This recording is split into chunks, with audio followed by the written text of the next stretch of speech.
Okay, I have another example, the final example, to help us move then from this idea of narrative as a kind of storytelling in this way, to see if we can develop a more metacritical concept or conceptual approach to this idea of narrative. And my example is drawn from the Gospels. So yes, I did go from a guy thing to the Gospels. We'll just have to live with that.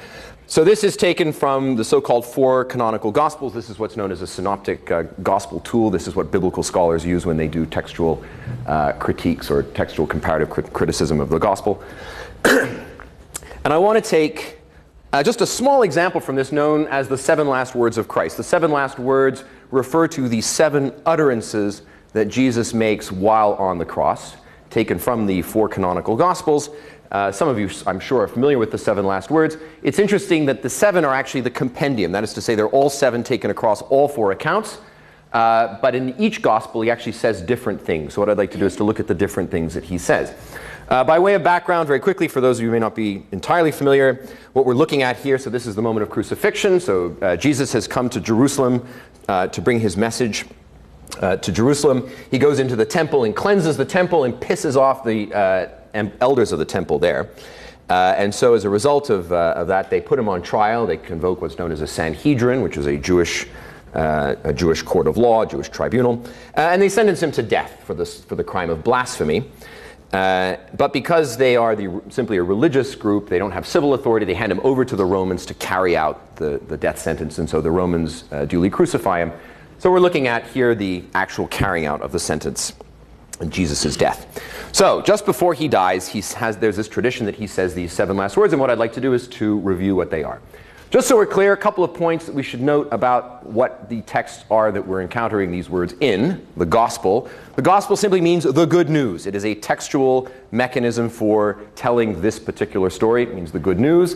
Not everybody may know that there are not 4 Gospels. There are many, many, many Gospels.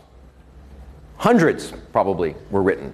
I don't know how many we actually know. I think more than 100. These 4 are the ones that were chosen in the 2nd and 3rd century by tradition to represent what was then the emerging church.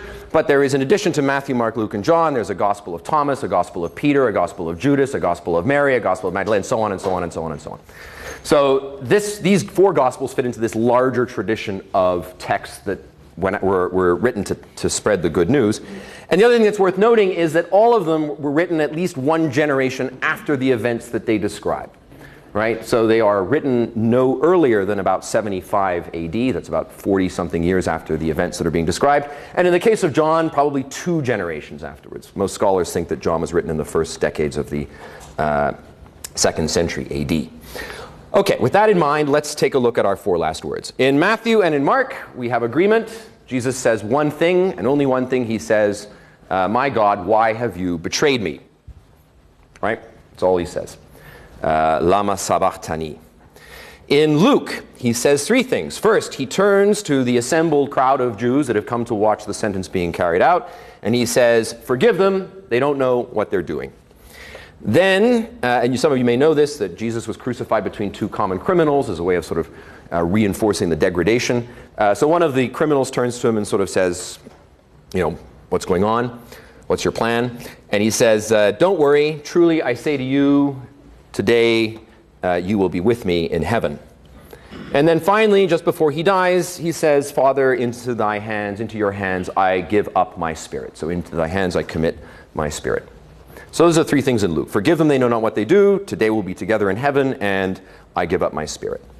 John, he says 3 other things entirely. First he says, woman, speaking to his mother, woman, behold your son. Then he says, I'm thirsty. And then he says, it's over, or it is done. So, woman, behold your son. I'm thirsty. It is over. Taken together, those represent the 7 last words. But clearly, we're looking at, based on those sentiments, 3 very different people being portrayed, are we not? What kind of a person is it who says, why have you betrayed me? What kind of emotion is that? Anger. Disillusionment. Betrayal, obviously. And it's a question, which means what? Surprise. Why have you betrayed me? It's a surprise that this is going on. It's a question. Luke, First, he forgives those who have condemned him. Then, despite his own great suffering, turns to reassure the person who's suffering next to him, and finally says, into thy hands I commit my spirit. What kind of emotional state is that? Calm, at peace. What else? Acceptance. Generosity. Compassion. Is he surprised? No. Is he upset? No. Is he anguished? No. So we have somebody who seems calm, compassionate, generous, accepting. John. Hi, Mom. Water to table 5, please. It's over. What do we make of that? Woman, behold your son. I'm thirsty. It is finished. What kind of a sentiment is going on here? How bizarre. What do we make of this?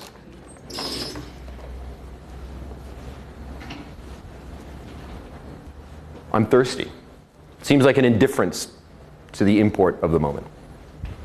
So how can we explain that in these gospel accounts we have somebody who is surprised, betrayed, angry, anguished, somebody who is compassionate, generous, accepting, and somebody who is indifferent? Those are 3 very, very different states of mind, 3 very different emotional conditions. How can we explain why our canonical gospels represent such different characters here? What might be going on? What factors should we use to explain what's happening here?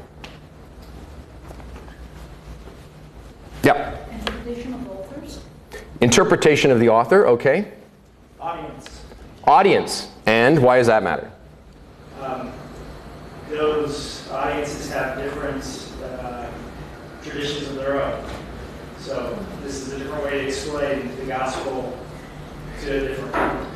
You said it was written for different audiences, is that right? Where is the agency then? Is the agency in the authorship, whoever, we don't know who authored the text of the Gospels, they're only by tradition called these things, but whoever these authors were, is the agency with the author? Or is the agency with the audience? With the audience, right? That's how we can explain these divergences. It's exactly right.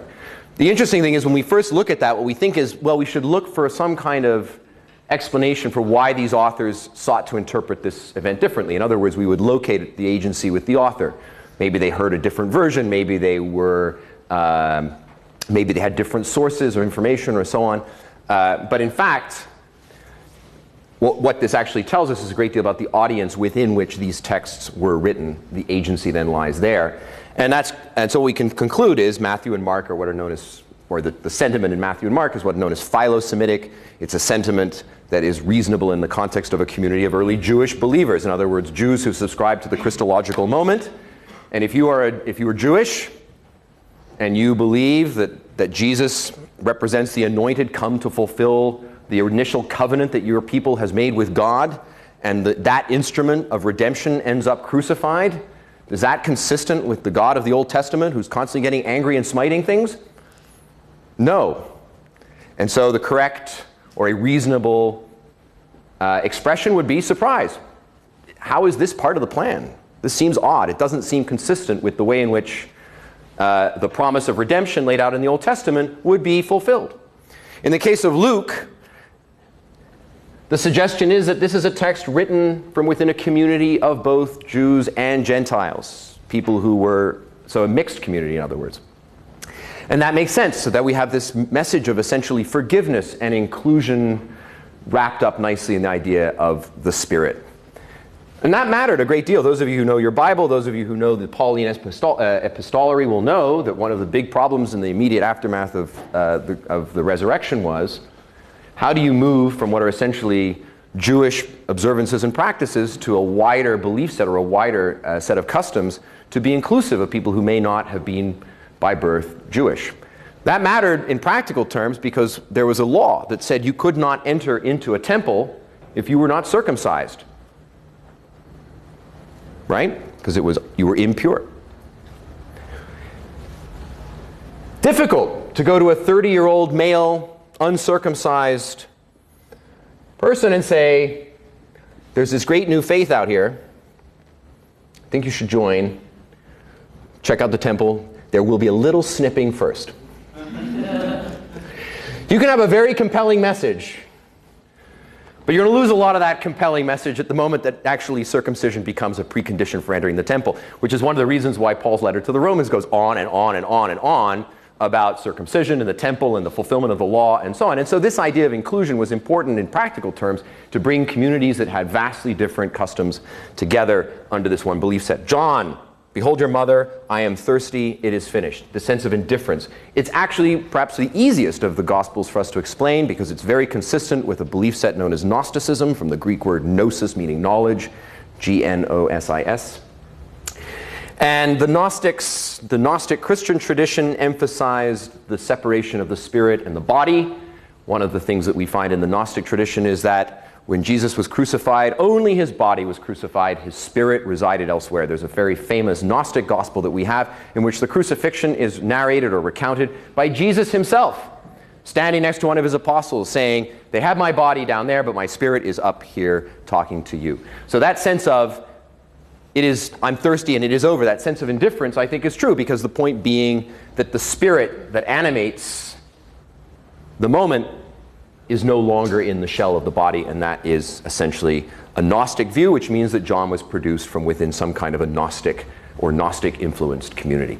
Well, aside from the perhaps interest of that as an exercise in biblical textual criticism, it tells us something about what we need to understand in terms of using narrative as a concept, which is, when we think of narrative, we think of it, this media narrative, cultural narratives and so on, Hollywood, we think of it as stories that are being told to us, right? We think of it as some agent out there telling us a story and then we are consuming that story. The purpose of this exercise in the Gospels is to give us another insight into narrative. It's not the stories that are being told to us. Narrative at a metacritical level, as a metacritical concept, means the stories that we are busy telling ourselves. That's the understanding of narrative that we need to carry with us moving forward. What are the stories that we are telling ourselves? Matthew, Mark, Luke, and John represent 4 different ways of communities telling themselves a story. This gives us an insight, I think, into narrative that helps us move it up a level and use it then critically, conceptually, to inform our own world.